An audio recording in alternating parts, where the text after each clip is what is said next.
10 years ago, a man stood in the quiet of his own home, convinced the past had finally gone silent, convinced that whatever happened that night had been sealed away for good, buried not just beneath the ground but beneath time itself.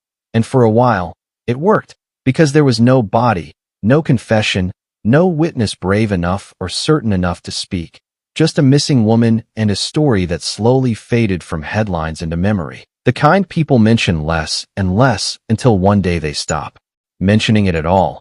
And he lived his life like that, calmly, carefully, building routine over regret, telling himself that if enough years passed, it would all disappear, that silence meant safety, that absence meant escape. But what he didn't understand was this: some stories don't end. They wait, they hold on. And when they return, they don't knock gently. They arrive with the weight of everything that was left unfinished. And on a night that felt like any other, 10 years later, there was a knock at his door that would change everything. Because this case, the one everyone thought was over, was never truly gone. And what came back wasn't just a memory. It was something far more real, far more final. And before we go deeper into what really happened, let us know in the comments where you're watching from. We'd love to hear from you. And don't forget to hit that subscribe button so you never miss any of our upcoming videos. Because what you're about to hear is a story about time, about truth, and about the moment when a man realized that the past he thought he escaped had been quietly waiting for him all along. Who was she really? The woman whose name once filled headlines and whose face stared out from posters taped to streetlights, grocery store windows, and quiet intersections where people paused just long enough to wonder what might have happened to her. Katherine Mills was not just another missing person. She was someone people remembered, someone with a presence that lingered long after she left a room. A woman with plans, routines, and a life that made sense until the night it all stopped, without warning. And the more people looked into her disappearance, the more questions seemed to surface, because nothing about that night felt complete, nothing about it offered closure. And yet somehow, Kelvin Brooks managed to walk away from it all, calmly, without panic, without contradiction, giving just enough to satisfy the questions, but never enough to expose the truth. And for years, that was enough. It allowed him to continue living, working, blending into the background of a town that slowly learned to stop asking questions. But why did he believe he would never be caught? What gave him that level of confidence? Was it the lack of evidence, or something he knew that no one else did? And then there is the question that refuses to stay quiet.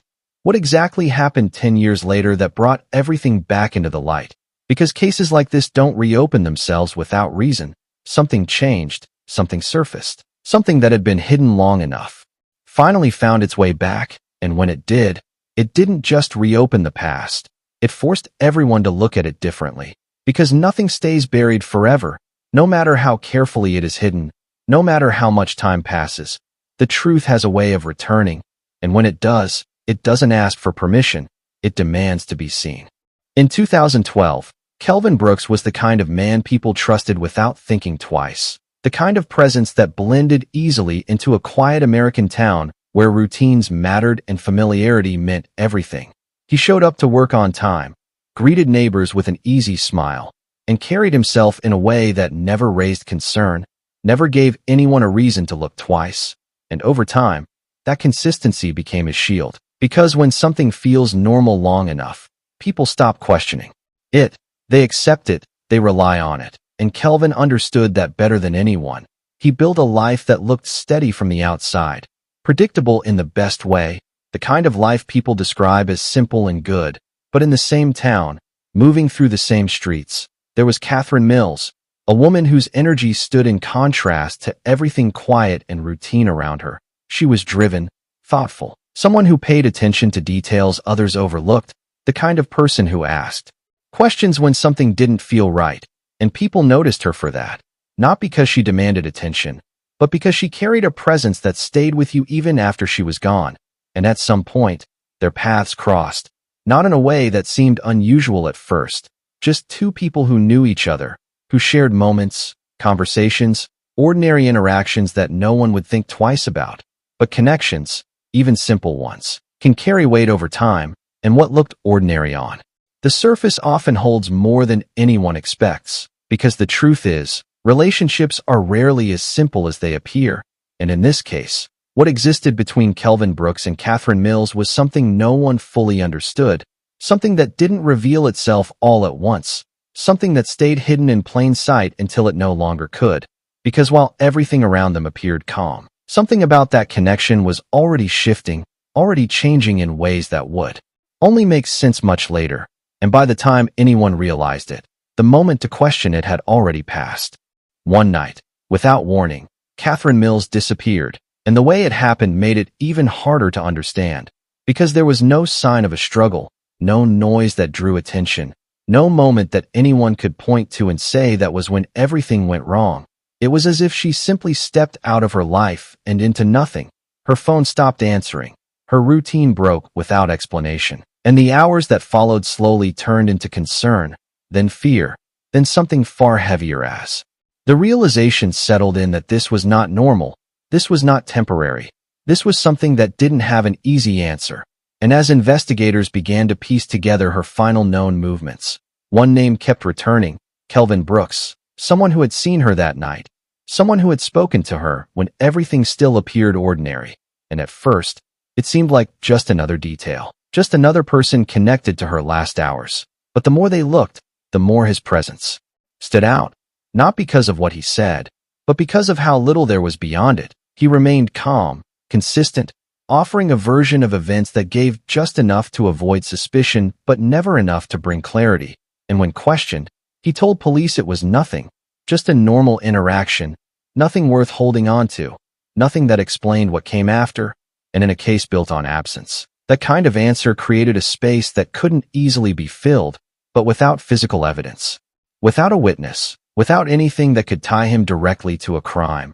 There was nothing they could hold on to, nothing that crossed the line from suspicion into proof. And so, as frustrating as it was, they had to let him walk. They had to step back and accept that what they believed and what they could prove were not the same.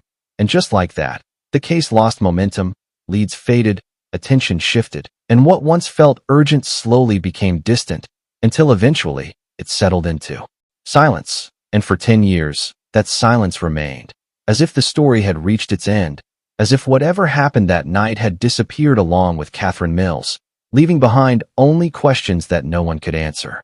The case went cold, and the shift didn't happen all at once. It happened gradually, piece by piece, as each lead that once felt promising slowly lost its direction, as each question that demanded an answer began to echo without response. Detectives who had once worked the case with urgency found themselves returning to the same files, the same timelines, the same unanswered gaps, hoping something had been missed, hoping something small might unlock everything. But nothing ever did, and over time, attention moved elsewhere. New cases arrived, new priorities took focus, and what once felt immediate began to feel distant, like a story that belonged to another time. And the town followed that same pattern.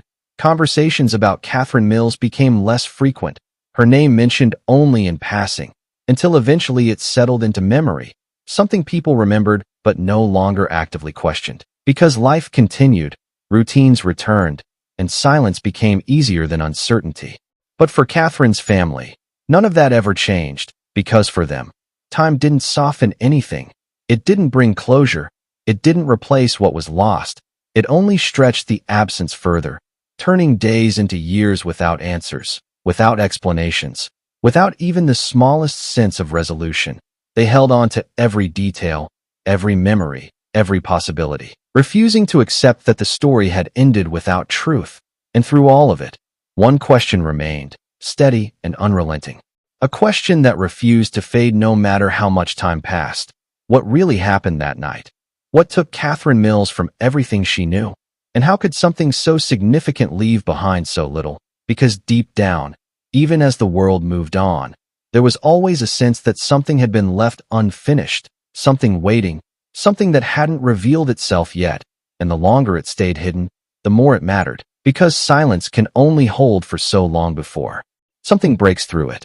Then, 10 years later, everything changed, not in a way anyone expected, not through a confession or a sudden breakthrough in the case file, but through something far more ordinary, something that had nothing to do with the investigation at all. A construction project on the outskirts of town, miles away from where Katherine Mills was last seen. a place no one had ever connected to her disappearance, a place that had never even been considered relevant. And yet, as workers dug into the ground, cutting through layers that had remained untouched for years, they came across something that didn't belong, something that immediately fell out of place, something that forced everything to stop, because buried deep beneath the surface was a discovery that couldn't be ignored. Authorities were called, the area was secured, and what followed was the moment that changed the direction of a case that had been silent for a decade. Because what they found wasn't just remains, it was evidence. Something preserved just enough to tell a story that had been hidden for far too long. Something that carried answers within it. Answers that investigators had searched for without success.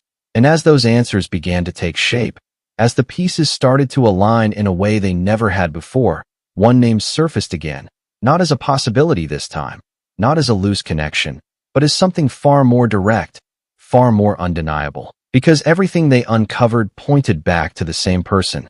Kelvin Brooks, the man who had once stood in front of them with calm certainty. The man who had walked away when there was nothing to hold him. The man who had believed that time had closed the door on everything that happened. And in that moment, after 10 years of silence, the past returned with clarity, not as a question, but as something that demanded to be faced. The knock came just after midnight, the kind of knock that doesn't leave room for confusion, firm, deliberate, impossible to ignore. And when Kelvin Brooks walked toward the door, there was no reason, at least on the surface, for him to believe that this moment would be any different from the thousands of ordinary moments that had filled the last 10 years of his life. Because for a decade he had lived with the quiet certainty that whatever happened to Katherine Mills had stayed in the past. Untouched, unreachable, something time had carried far enough away that it could no longer return. But time has a way of circling back, and as he opened that door, everything he had convinced himself of began to collapse in an instant. Because standing there were the consequences he thought he had escaped, the questions that never truly disappeared, the truth that had been waiting for the right moment to surface. And in that single moment, 10 years of distance vanished, replaced by the weight of everything that had been uncovered, everything that could no longer be ignored. Because the past he buried had finally found its way back to him, not as a memory, not as a suspicion, but as something undeniable, something final, something that demanded to be answered for. And as the reality of that moment settled in, there was no longer any space for denial, no more time to rely on silence. Because what had remained hidden was now visible, what had been questioned was now clear, and what had once been a story without an ending was finally reaching its conclusion. He thought he got away. He believed that enough time had passed to erase what happened. But time doesn't forget. It holds on to everything, waiting for the moment when the truth can no longer be held back. And when that moment comes, it doesn't hesitate. It arrives all at once, closing the distance between past and present in a way that cannot be undone. What do you think really happened that night when Katherine Mills disappeared without a trace and Kelvin Brooks became the last person to see her? Was it something carefully thought out long before that moment? Or was it a situation that changed in ways no one could control? A decision made in seconds that carried consequences for years? Because when you look at everything that has come to light, every detail, every silence, every unanswered question, it becomes clear that there are still parts of this story that leave room for interpretation, still moments that could mean more than they seem. And that's what makes cases like this stay with people long after the facts are presented. So now it comes down to you. How do you see it? What stands out to you the most? And what do you believe truly happened that night? Share your thoughts in the comments below, because your perspective matters and adds to the conversation. And if you want more stories like this, stories that uncover the truth, piece by piece, and bring hidden moments back into the light, make sure you subscribe and stay connected so you don't miss what's coming next.